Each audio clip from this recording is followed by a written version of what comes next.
Salut, c'est Florian, bienvenue dans cette nouvelle vidéo. Dans cette vidéo, je vais te faire le bilan de mes investissements en crypto-monnaie en août 2022. Alors, il faut savoir que ma stratégie en crypto-monnaie a pas mal changé récemment. Je souhaite me concentrer beaucoup plus sur les grosses crypto-monnaies, donc sur Bitcoin et Ethereum, avec une grosse préférence pour Ethereum.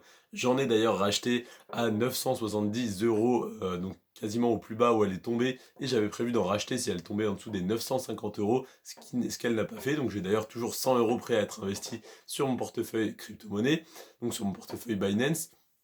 J'ai d'ailleurs deux comptes différents sur lesquels je détiens des crypto-monnaies. J'ai mon portefeuille Binance et mon portefeuille crypto.com.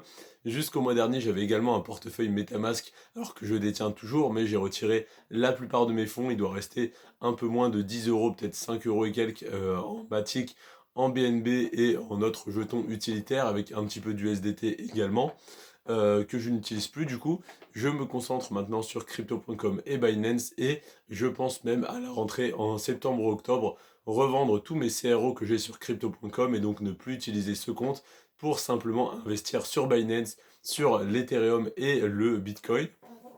Il faut savoir que pour l'instant, j'ai encore un portefeuille crypto.com sur lequel j'ai 546 euros investis uniquement en CRO. Donc une partie de ces CRO sont stackés et me génèrent des intérêts et une autre partie ne sont plus stackés. J'attends tout simplement que tous les stackings se terminent pour les revendre et pour les mettre sur Binance et pour acheter de l'Ethereum et du Bitcoin avec.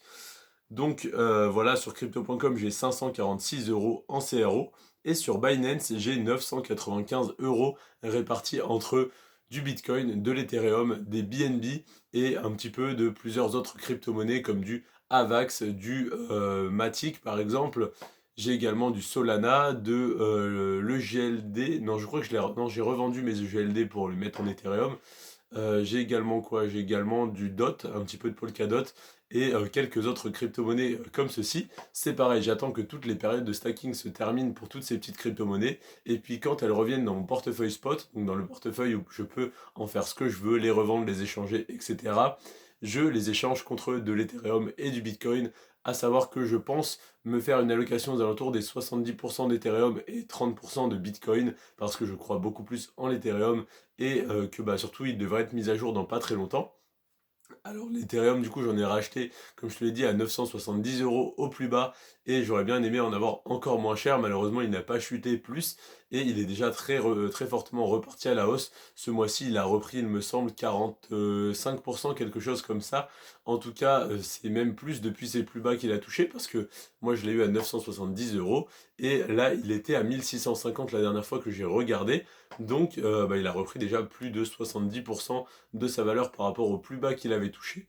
Donc je suis très content d'avoir réinvesti à ces niveaux-là. Après, je pense quand même être en moins-value au final sur tous mes investissements sur l'Ethereum parce que j'ai commencé à en acheter quand il était à 3 ou 4 000, il me semble peut-être à 3 000 et quelques. Donc je pense globalement être encore en moins-value, mais ça ne saurait tarder, ça ne saurait durer.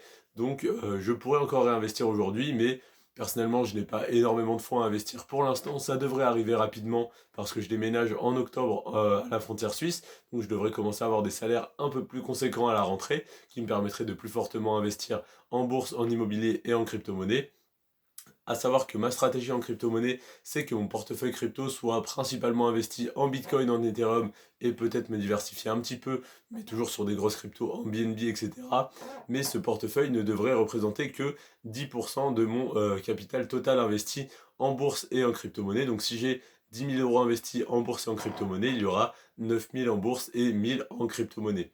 Donc voilà ma stratégie. Pour l'instant, j'ai 1500 euros investis en crypto-monnaie pour seulement 3000 et quelques euros investis en bourse. Donc je souhaite tout d'abord renforcer fortement mes positions en bourse, renforcer mon épargne de précaution et ensuite réinvestir en crypto-monnaie en espérant que les marchés ne soient pas trop remontés d'ici là ou alors j'attendrai le prochain bear market. Donc voilà pour ma stratégie en crypto-monnaie. Le total de mes deux portefeuilles s'élève à 1541 euros. Et donc ces 1541 euros, c'est 339 euros de plus par rapport au mois précédent. Donc en juillet 2022, je t'ai fait le bilan à la fin du mois de juin. Et donc je t'ai sorti cette vidéo en juillet qui donc détaillait ce qui s'était passé sur mon portefeuille en juin 2022. En juin, c'est toujours pareil, hein, comme les mois précédents, j'étais en forte perte. Et ce mois-ci, Je suis donc à plus 339 € par rapport au mois précédent, ce qui est donc une très bonne nouvelle pour mon portefeuille. Mais à la fois, si ça avait pu continuer de baisser pour que je continue de renforcer mes positions plus bas, ça n'aurait pas été de refus.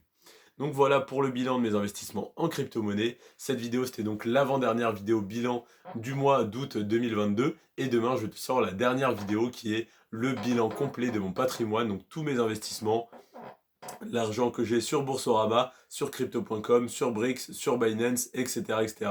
Je te fais ce bilan demain et je te dirai donc demain de combien mon patrimoine s'est apprécié, de combien il a augmenté par rapport au mois dernier.